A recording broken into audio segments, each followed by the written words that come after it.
Well, it's so great to meet you, Anna. Thanks so You much for coming on. Thanks for thinking of me. I'm so excited. I love talking Of about birth. course. Yeah, I just like saw your reel on Instagram and I was like, this woman Oh, is speaking the truth. thank you so much. I have just started becoming more intentional with social media, and every time one of these moments happens, I'm like, okay, it's worth the time of editing and captioning. It's so much work. So But much it's worth work. it. It's really Yeah. worth it, You like never know putting who you're yourself gonna out meet there. through it. So yeah. I know. Yeah, exactly. Yeah, the connections are great. Would you like to tell me a little bit about yourself and your background and what Yeah. brought you to birth? Yeah, absolutely. So let's see, whenever I'm asked this question, I'm like, how do I feel like introducing myself today? So I was born in Albuquerque, New Mexico, but I spent most of my childhood moving from country to country as a result of both my parents' jobs. And we lived in Dubai, Estonia, Sweden, Mexico, Azerbaijan. We went back and forth from Ghana, where my dad is from, and then came back to the States when I was a teenager. I'll also say that my mom was American, but had French and Swedish heritage. And so all of her parenting was very Swedish. And of course, there's a lot of differences between how Americans are taught to parent and how Swedish people parent, as well as how Ghanaian people parent. And so I definitely took a lot of those influences into my parenting. But before I became a mother, I always wanted to honor the role of mothering and the political importance of mothers and the influence of mothers. So I wrote my first book. I started writing my first book even before I became a mother. And that book is about the mothers of MLK Jr., Malcolm X, and James Baldwin. And I say all of that because it was absolutely the most influential thing on my mothering, that I was writing about these incredible mothers and that I was very aware of the attacks that are used against mothers, especially in the United States, especially against mothers of color. So, all of that to say, that's how I kind of came into being very passionate about mothering. One, because I had a wonderful mother myself.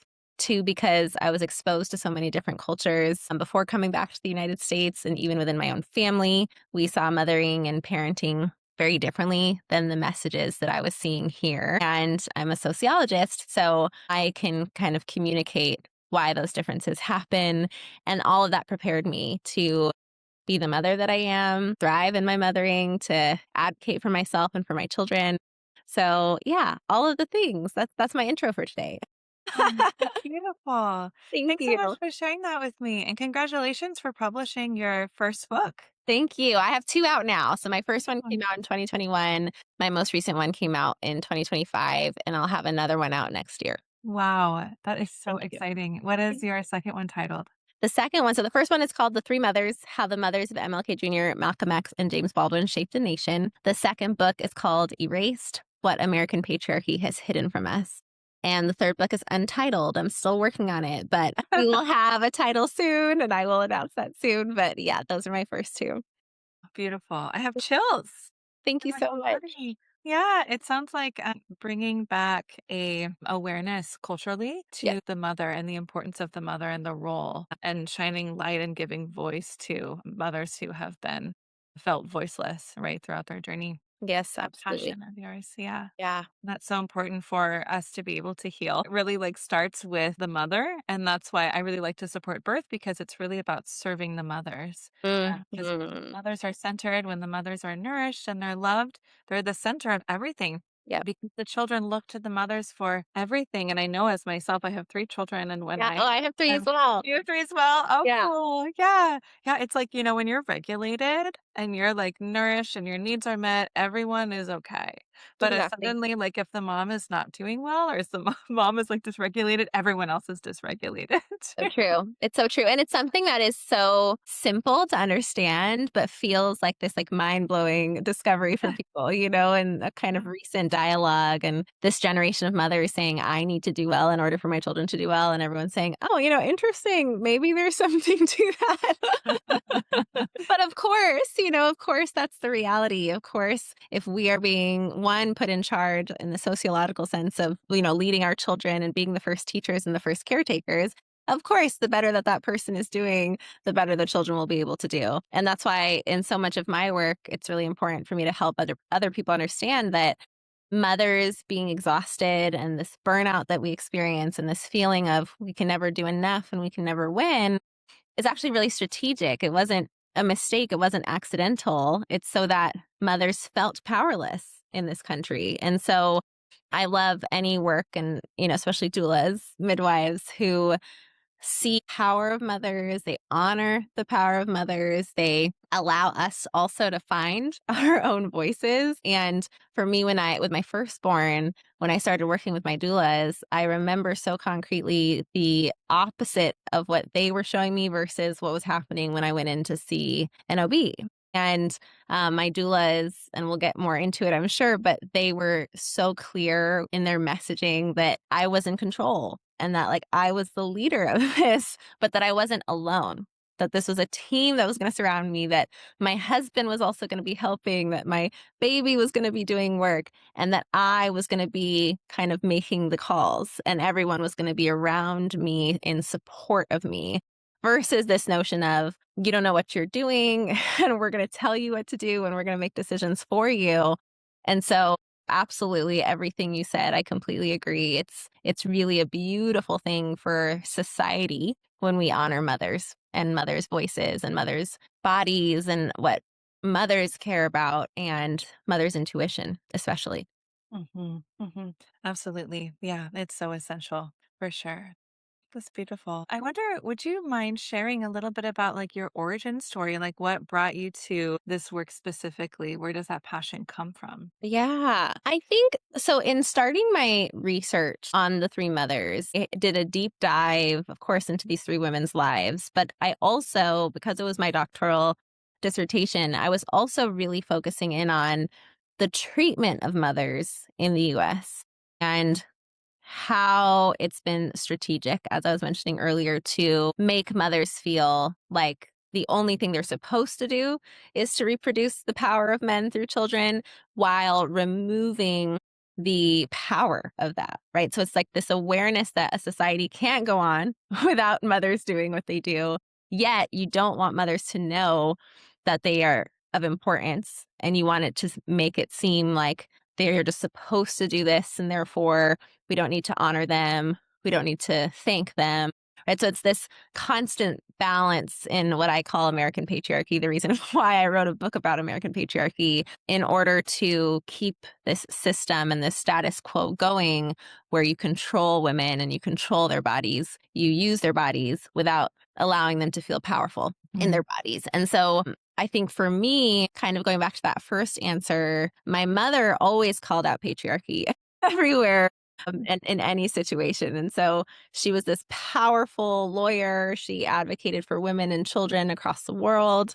And I almost kind of took that for granted growing up because I assumed everybody was being, trained in the same way I was, that you weren't going to allow these kind of systems of inequity to just pass. You weren't going to allow any jokes just to pass or any moment that tried to box women and girls to pass. She would always call it out. She would always tell us, that is wrong. This is not how things should go. She would also point out the moments when women and girls were being treated the way we were supposed to be treated, right? And we were seeing all these different places again across the world. So we had examples of how things can be done well as examples of when things are not going the way that they should. And she often talked about how you could see how well a community would do, a society would do, and a country would do, depending on how they treated mothers. So her theory was if mothers were given the support that they deserved, if mothers were honored in the way they deserved to be, then you would have cycles of joy and wellness, and that those countries would score the highest in those categories. And that the opposite was also true. If mothers were not honored, if mothers were not supported, then you would have cycles of inequity and pain and injustice. And I think that that's really true. And so much of our understanding can really be summarized by that. And so I grew up with it. I grew up with her mentality on this constantly. And when I was expecting my firstborn, I was in the middle of my first book and the research on my first book. And I was very specifically looking at how Black mothers in the US are treated. And there was this reversal actually because Black women had really been cast away from the protections of our social order that our founding fathers designed. Black mothers then actually saw their mothering very differently than how we had been taught to see mothering in a patriarchal society. And so, just as an example, when I read more mainstream feminist theory around mothering, many of these theorists said we should stop having children. This is the way in which they're controlling us. But a lot of Black feminist theory actually said when our children are born, the world begins again. And this is this opportunity and responsibility to usher in this new world and really reclaim for Black women what mothering is, this revolutionary mothering, because for so long we were removed from that title of mothering. And the US made it so that Black women were the only ones who, by law, were told that our children were not our children, but were somebody else's property and that they weren't human beings. And so Black women never sat there and said, well, if the law says so, must be true. Instead, Black women were so aware of how made up this system was and how essential it was to make up something else with their resolve, with their knowledge, with their knowing that they were human beings and that our children are, of course, are the most precious human beings. And so all of those things, the history, my ancestors, my mom's legacy, I always feel like I'm carrying that in my work and advocating for all of us to be aware of what we're up against and be aware that it's made up and it doesn't have to control us. And that's also when I discovered, of course, the tradition of the granny midwife and this reclaiming of there are spaces still where we can take control again and be seen as the human beings that we are. So I knew as my baby, as I was growing my baby within me, I needed to be working with midwives or doulas or both. But sadly, where we lived for my firstborn, there were no doulas. There were no midwives of color that could get to us. And of course, we know there's these midwifery deserts across the country because of all of the attacks against midwifery. But I did find doulas who were willing to come to us, and they traveled an hour and a half to come and do my visits with me. And it was incredible. I still had this incredible labor within a hospital where they were advocating for me and were allowing me to make the calls and allowing my voice to be heard. And it still was such a beautiful entry into motherhood as a result of these women who were willing to make the trek for me. That's beautiful. Yeah, I think a lot of people who are in that kind of situation where they can't access the kind of care or support that they want don't realize that, oh, maybe I could travel or maybe someone could travel to me. Sometimes we do have to think outside the box a little bit. Yeah. Sometimes we need to like fundraise in our community if we can.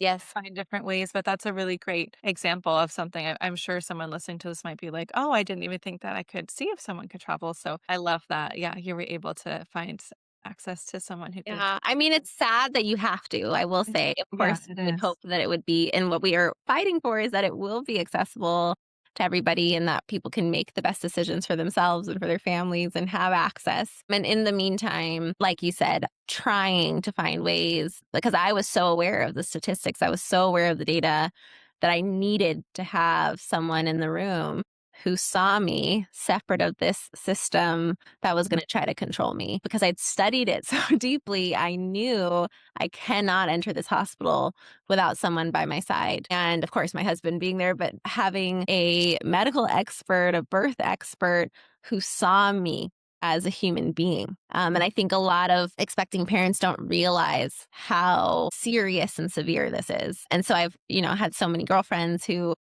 are expecting and I, obviously, of course, always hoping for the best for them. But I get really concerned when they say, oh, I can't find a doula. So maybe it's fine. Maybe I don't need one. And I'm just sitting there knowing all the data, knowing the statistics, thinking, gosh, like I wish I could just push them even harder to really make this one of your missions as soon as you know you're expecting. The data is all there. It really reduces the chances of anything happening if you have someone there who is trained in this, who sees you in all your power and isn't trying to control it, but is trying to help guide you through it and accompany you through it. Absolutely. And that's why it's so important that doulas can be independent and not working, for our Absolutely. hospitals. Oh, that's the other thing when I have friends who say, well, I have a midwife who's working with me at the hospital.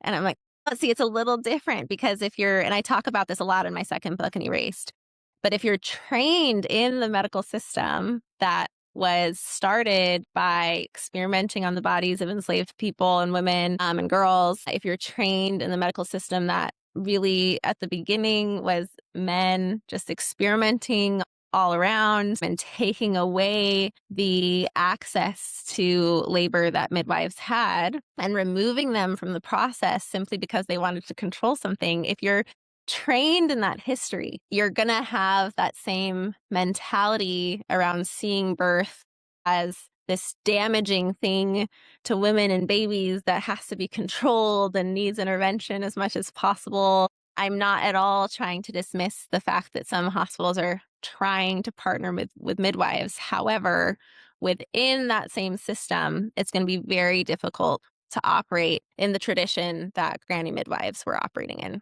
Oh, yeah, absolutely. Yeah, and I know midwives who work at hospitals that are really beautiful people and want to do their best and still have to operate within liability oriented and profit oriented policies to keep Exactly. their job. Yeah. Exactly. Yeah, things that are, categorized as risk that actually are not. And I always have to say this statement: we love medical intervention when it's necessary, right? It's definitely saved lives in some situations, and have heard from many different friends who, they know and believe that had they not had something, it would have been a devastating result for them. And that is definitely the case in a small percentage of birds. But what a lot of folks don't understand is that, especially compared globally to other nations, interventions in the United States are so much higher. They are so unnecessary. They are tied in with the money that can be made off of birthing bodies. And so most people have no idea as they're entering hospitals that there's so much more history coming with them. There's so much more context. It's not just about you and your baby anymore. Versus, again, if you're kind of separate of that system, you don't have that same weight to carry. You get to just focus on you and the baby, and the people who are with you are focused on that as well. Absolutely. Yeah. Well, thanks so much for sharing that. That is the conversation that we need to have. And I feel like it can feel like a challenging line for some people to participate or hear any of these kinds of conversations because we have some people have a really firm story like the hospital saved me and so the hospital must be. And like, and for many cases, yes, the hospital did save you, and thank goodness Yeah, for thank that. God. And so the hospital can have life-saving tools, and at the same time, there is a way that the medical system can practice in alignment with integrity and support human dignity as Yeah. we're bringing life into the world. And that's not what we're seeing, and that's the shift that needs to be made. But it needs to be really foundational. It's not something that like a training on bias can fix. Yeah, yeah. I think it was always so helpful just to, for anyone who feels like, no, the hospital is exactly where I need to be and I'm so afraid and I have to be there, to just really consider how people are doing this across the world, and that as an initial question, how many women are working with midwives across the world versus in the United States? And you'll see this huge discrepancy, and you'll see that there's so many more hospital births in the United States, so much more intervention in the United States. And we have the data that says that a lot of the maternal mortality cases would be prevented if we worked with midwives. It's not even, this people have controversial opinions or that we are making something up or that it's woo woo or whatever. It's by data. It's right there. And so then a lot of people think, but that can't be true. If that's the case, then why don't we have insurance companies covering midwifery? Why don't we have, well, it again comes back to the strategy of controlling women and not caring about what happens to the mother once she's delivered the child. There's no policies to protect that. So many of the cases of death happen in the weeks following labor, following birth, following. And all of that is symbolic of how we view the mother's body in this country. And so you just have to begin by saying, how is it being done everywhere else? To start to notice that there's something off here. And it's not that more of us need intervention in the United States, where we have more privileges, where we have more access to healthcare, where we're in a lot of ways healthier because we've been given all the nutrients and substance that we need. Why would we need more intervention? That doesn't make any sense. So we need more people to just question it and not feel like, well, if that were the case, it would be available to us. No, because in this country, we're supposed to be controlled. And I think the reason I wanted to write Erased is that I think a lot of folks don't realize that we live in a patriarchy. So, of course, we're okay with sacrificing women and their bodies and their lives. It's just not cared about here in any of these systems. And so once we can realize that, we can equip ourselves differently. We can do what we have to do before it becomes national policy change. Like you said, fundraising for mothers in our communities to have access to midwives, advocating eventually for there to be policy for mothers to be able to choose to have their insurance cover midwifery or a hospital birth, whatever they want once they're informed on the history that's behind these options. Right. Absolutely. Yeah, that kind of brings me actually to my next question, which would be what do you believe is the solution or it's working towards a better system? Yeah, and the solutions are out there, they're already being enjoyed by women around the world. It's definitely 100% returning to midwifery care. And we can go back and see even historically when midwifery was interrupted in the United States. And these men and doctors that came in, and particularly, and I talk about them in my books, but one was Joseph D. Lee, who believed that birth was this like pathological process that was really damaging to women and to the babies, that it was scary for everyone involved, and that male doctors needed to come in and save both women and babies from the process.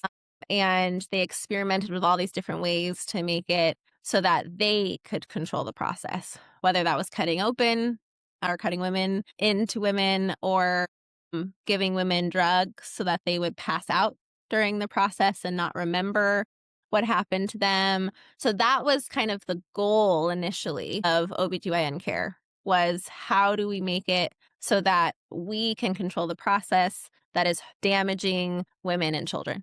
This is how it was all seen. And at the beginning of this transition of then saying that these elder women and other midwives and birth workers didn't know what they were doing and that they were uneducated and that they were dirty and that they didn't have the training that they needed, you actually started to see immediately more women dying in birth. So it wasn't like over time. Immediately as the shift happens and these experiments are happening on women's bodies, women are dying and children are dying. But instead of right then saying, we messed up, let's return to midwifery, instead they really doubled down on it and just started to think about how they could perfect their processes and started to become a little more aware of how to prevent sepsis and infection, etc. However, the trend that women and children were dying in hospitals just continued. And it's continuing to increase.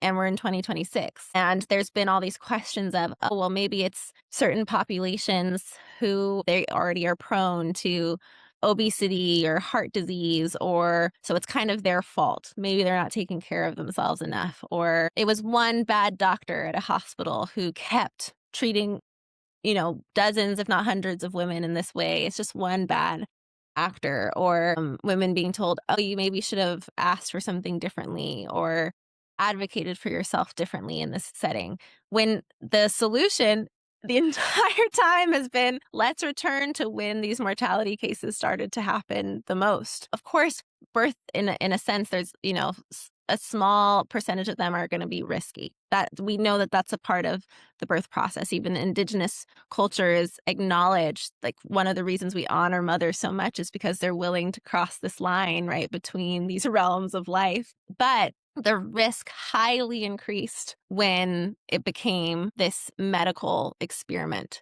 versus how do we protect this natural process. And when intervention is needed, then we come in and we partner on that intervention. So it's a very kind of basic and simple solution, to be honest. It's look at other countries that don't have the same maternal mortality crisis. What are they doing? And the World Health Organization has put out research and data that shows that in these other countries, midwifery is used more, if not on par with OBGYNs. We Mhm. have all of the data. So I think it's just the question of how has propaganda really entered the minds of all of us, especially women, to tell us that we should fear birth and labor and bringing our children into the world and what our bodies can do. And I think when more women know the history of it, then there is this understanding of, okay, I'm a part of, like, they're trying to control me, and what do I need to do to make sure I'm safe and my child is safe, knowing what I now know. Absolutely. What are some things that a woman can do to help them navigate a bias system? Well, it's tough. I would say first being able to, I mean, and so much of this comes with privilege, right? And so this is why I can say what I'm going to say and then also say that we want to advocate for this to become universal and accessible to everybody. But I can talk about even in my own experience. I always had concurrent care. One, because I'm a sociologist and I like to just study how it goes in both places. My midwife always made fun of me for this, actually, because she was like, you don't need to keep doing that. You don't have to go see this doctor. I was like, no, I find it really fascinating because I like to hear what she says versus what you say. And it makes me appreciate my midwife even more, to be honest. But looking for the doctors who are okay with concurrent care, for example, is one way you can start. If you're somebody who still is like, oh, I'm afraid because I've been told all this propaganda and I can't do a home birth, I'm just so afraid I need to be in a hospital, try going to both throughout your pregnancy and seeing how you're treated differently and the messages that you're receiving. And then, really thinking of, okay, the data, the statistics, what trends are working in other places versus here, how do I get access to that as much as possible? And really taking that research seriously, not just taking what one doctor tells you to be true, but getting multiple opinions is really important. So I had one doctor in my third pregnancy. I was seeking concurrent care again, and they told me that they would not be willing to be my doctors because I was also seeing a midwife. And I said, what does that mean? How is that even a policy? And they said, we cannot have you seeking other expertise if you're going to be our patient. Okay, huge red flag, everybody. Do not do not work with a doctor who says that they are the sole authority over your body. No, thank you. Doctors should be seeing themselves as partners in your health, right? And you also are an expert in your own health and being able to be in communication with them while also consulting other people. Nobody should be intimidated by that or be afraid of that. So if you have a doctor who's seeming like, I need to just tell you what to do and you just need to listen, and I don't want you asking questions and I don't want you talking to anybody else, better that they not be your provider. So, number one, seeking the people who are going to partner with you. Number two is to, when you're aware of the biases, you then don't internalize them. You don't go into these situations where someone might say something. For me, it was always this assumption that I was this too young to be a mother. I think as I come in, I'm a Black woman. I am a little younger. My husband and I are college sweethearts. So I could always kind of see the stereotypes kind of like going through their heads of like, and like, the question that I always got earlier than most people who are pregnant, which was, what is your birth control plan going to be immediately? Right. And I said, well, I've been with my partner for 15 years. So, and and I always have to explain it. So as quickly as I get those feelings of bias, I switch until I find the people who I can say confidently, okay, this person is not influenced by or too heavily by stereotypes and bias. So I just say take it like it's a life and death seriousness. Don't just go into appointments where you're getting this feeling of like this person doesn't fully understand me or my situation. They don't fully see me, because I can tell you with those two that I mentioned, if I had something gone wrong in my births that got me, transferred to the hospital, I don't think either of those two people would have seen me with dignity, with respect, had I said something's happening and I need more support. Just from what they'd shown me already, I don't see them as people who would have said, oh, you know what you're talking about. Let me check on your levels, or let me check and see how you're doing. And so many of these maternal mortality tragedies happen when a mother says something's wrong and nobody listens to her. until it's too late. So when you're going into these appointments and you're navigating these bias systems, don't feel like you're being overly sensitive. This is your life. And switch providers as much as you need to till you find somebody who you feel like if a moment were to happen and you're advocating for yourself, they're going to listen. Thank you for that. Yeah, that's very powerful advice for sure. I wonder if you want to tell me a little bit more about, so we're talking about the patriarchy and how that is, yes, we Everywhere. can It's talk everywhere. about that. Like, I wonder if you'd be open to answering this question, which I think a lot of women recognize and moms know, like that they live in a patriarchal society. They don't really understand why or what to do about it. I Mhm. wonder if you could answer the question, why? Like, what does this structure, who does the structure serve, and why is it there? Yeah, I always have to do this spiel. So if anyone's heard an interview from me before, you're going to hear it again. But it is the thing that sets up our understanding of where we are in 2026. And we just really have to go back. So when I say American patriarchy, I'm not saying that patriarchies don't exist across the world and that American patriarchy is the only one by any means. There are patriarchies across the world. I'm also not ranking the patriarchies. They're all bad. I'm not going to say which one's better or worse. We don't want any of them. However, we have not really focused enough on how it operates in the US as a very tangible system. It's not this, theory that we're all just sort of existing in, but we can't really describe. We can look exactly at the moment where it was built and written into our founding documents.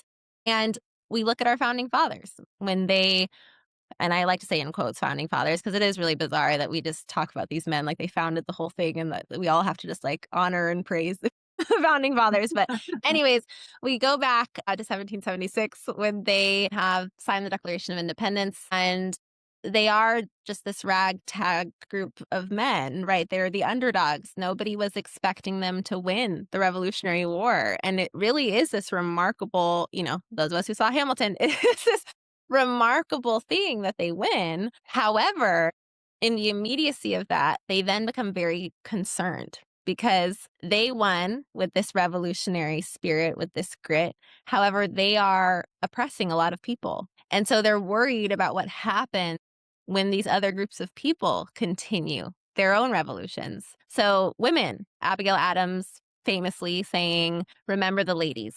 Do better by us," she's saying, "do better by us than the monarchy did." And her husband and other founding fathers mocking her, making fun of her for even making this statement, making this suggestion, and them saying, "We know better than to trust your feminine ways. And we are not going to also do what the French did." They were very concerned that the French were allowing women to have these Parisian salons where they could talk about politics. French women couldn't even vote, but just the fact that they could talk about their political opinions, our founding fathers said, "No, thank you. We're not interested in that."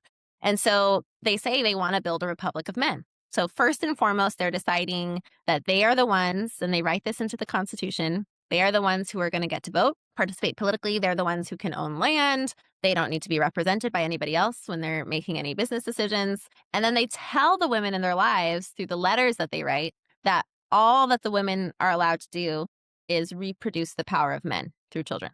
So these are the women who are attached to them, their wives, their daughters. So they set up this gender binary 250 years ago. So they're erasing any indigenous practices that acknowledge people beyond this binary. They say there is man, and this man gets to do everything, and women just need to reproduce what we have. So that's the setup of the United States, but it goes then layers deeper because they are also enslaving people. And the Constitution has a clause to protect the institution of slavery. So they are not considering Black people in this binary of man and woman. They're also not considering Indigenous people. They talk about Indigenous nations as a separate nation, so they don't get any protections here either. They want to exclude any future immigrants because many of them are immigrants themselves. But from that point forward, immigrants will not be included either. And they're also, in particular, excluding poor people. So they decide at the beginning of the Constitutional Convention that the states will be able to decide whether people who don't own land are going to get to vote in the United States. So the only people they are including are themselves, men like them, and slightly the women attach to them because of what the women can reproduce, but they need to oppress those women. So this is what American patriarchy is.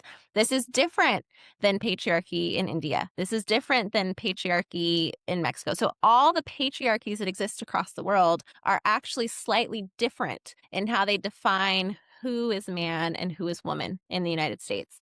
And so every system, every law that comes out of this original social order is a reproduction of American patriarchy, including our medical system, our educational system, our legal system. It's entirely about how we maintain the vision of the founding fathers.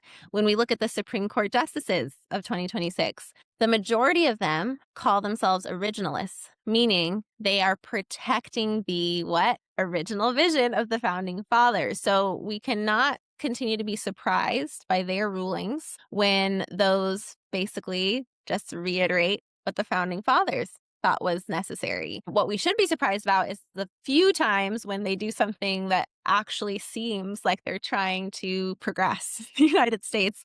Those are the moments where we can all be like, oh my gosh, I did not see that coming.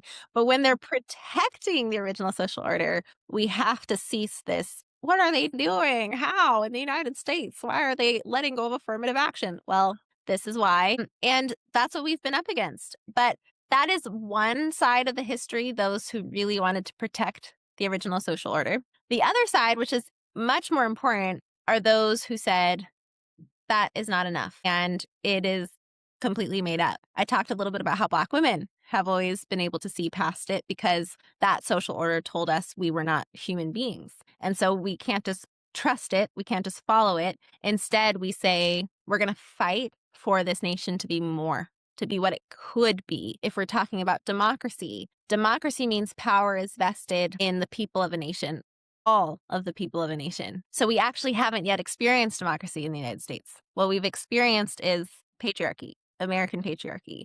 And so the people who have said we need to fight for more, women fighting for our right to vote, Black people fighting for our right to vote, all of the civil rights gains that came from the civil rights movement, they are the ones who said, actually, we can get closer to democracy. And that's what we're still fighting for. And so all of American history is this, can be summarized as this tug of war between those who were protecting the original social order and those who knew we could have an actual democracy someday if we kept including more people in this nation. And that's where we are in 2026. And the last thing I'll say for that is, I think sometimes our minds think, oh, 250 years ago, that's so long ago. How could that still have an impact on us today? And I'm here to tell you that 250 years of a nation is very young, actually. When I did my graduate degrees, I went to the University of Cambridge in England. And one of the first kind of, like pullovers, hoodies that they gave me, it said Cambridge founded in 1209. The university founded in 1209. We are a really young country. And so, of course, what happened 250 years ago is still impacting us right now. It's not that long ago. The civil rights movement, not that long ago. This is all recent history. So it is not absurd to say we are still fighting against American patriarchy. It is entirely accurate and it's not honest, controversial opinion either. It is all documented. And so when we are crystal clear on that, our ability to say, oh, got it, I am a part of this tug of war.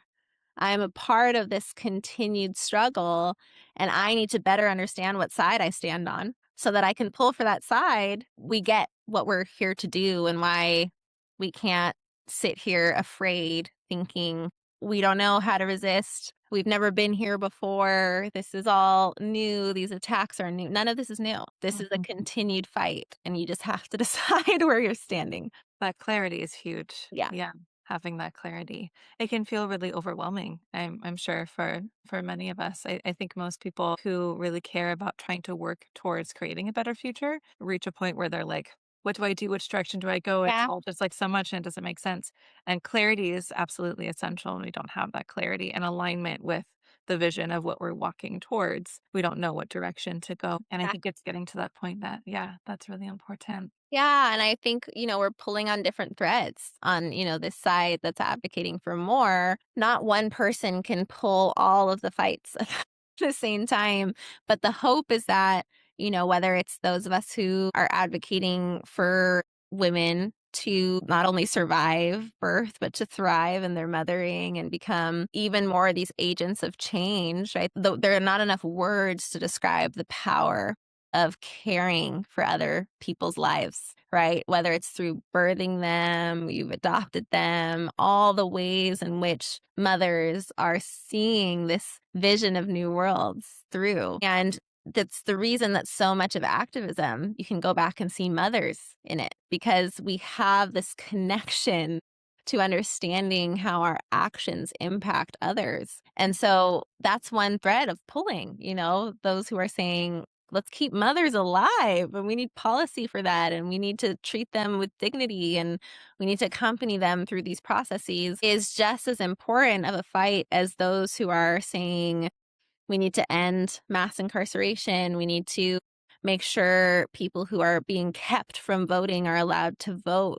All of those are various different fights, but they're actually on the same exact side of Mhm. getting us all closer to being able to fully participate in this nation and have our voices heard. We would have a very different country if those things were included, if we Mhm. were all treated as human beings, if we again, we're allowed to live after giving birth to our children. So it all can feel very overwhelming if we think we're taking on everything. But when we see ourselves as part of a larger team on the same side, then it's much more manageable. And in fact, you then feel like, well, of course, why wouldn't I contribute to that? Why would I sit here thinking there's nothing I can do? Of Yeah. course, there's something we can all do. Yeah. Absolutely. Yeah. There have been moments in my life where I would, yeah, just hear something really sad on the news and then just get this like nervous system collapse of like, I can't do anything and I want this world to be a safe place for my children and I don't know how that's going to be possible. Yeah. And it feels so hopeless. And then I find that I found this practice. I could to just figure this out on my own. And I haven't really talked about this before on my platform, but Mm, it's where I just connect to my soul purpose and I remember what my purpose is. And then mm, I just let that like really remind me. It's so easy to just in life be like family in town and we're just kind of running around like doing our stuff. And then I yeah. see something on the news or on social media and it's like, that's so devastating. Do I want to Mhm. sit here and just try to regulate my nervous system by scrolling and feeling like devastated?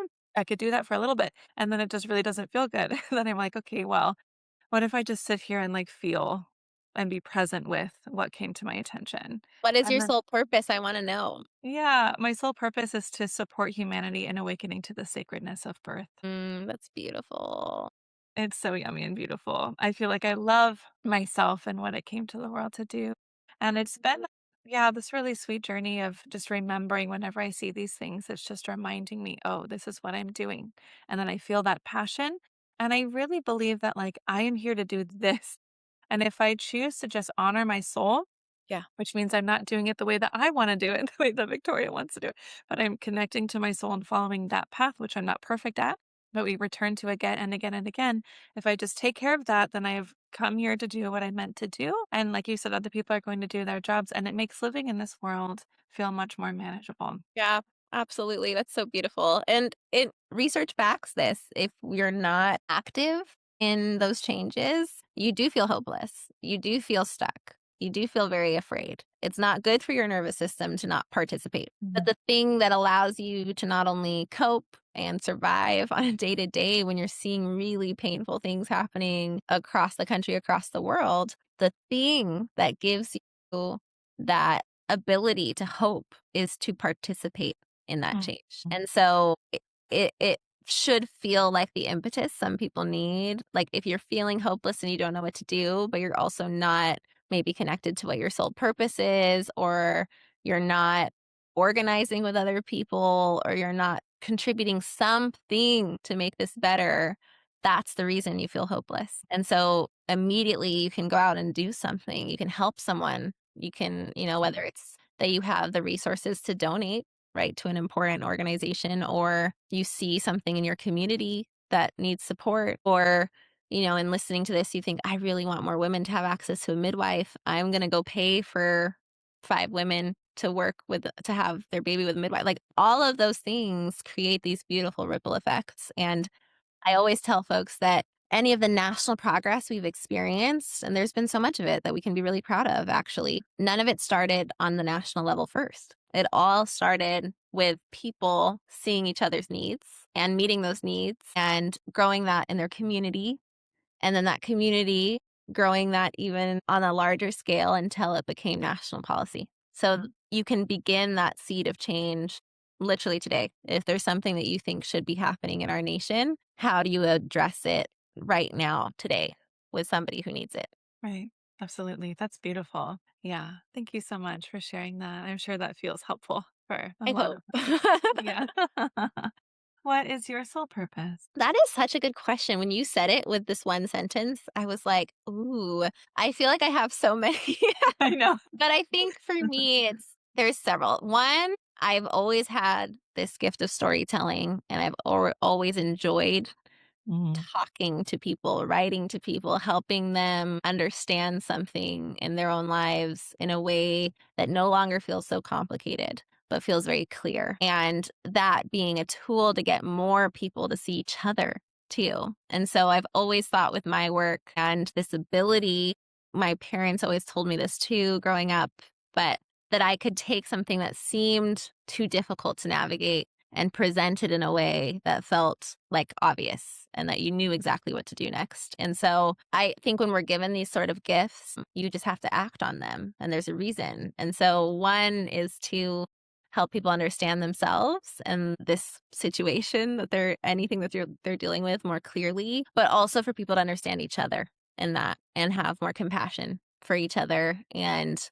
know that any strategies that are trying to divide us are all a part of some other mission that doesn't have to concern us. We can actually live differently every single day. So that's a huge part of it.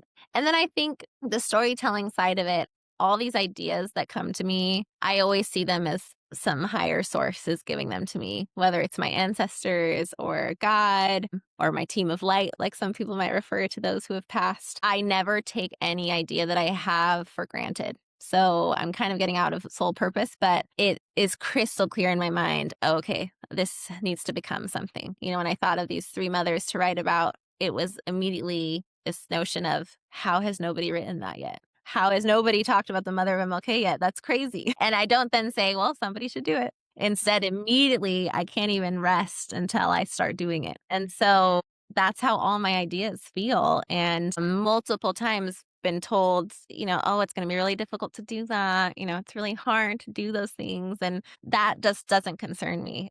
I'm clear I'm supposed to do it. So I just have to keep writing. And when the idea comes, get it out and just see where it's supposed to take me. So yeah, that combined with my sole purpose of using it for something larger. There's a reason I'm getting these ideas.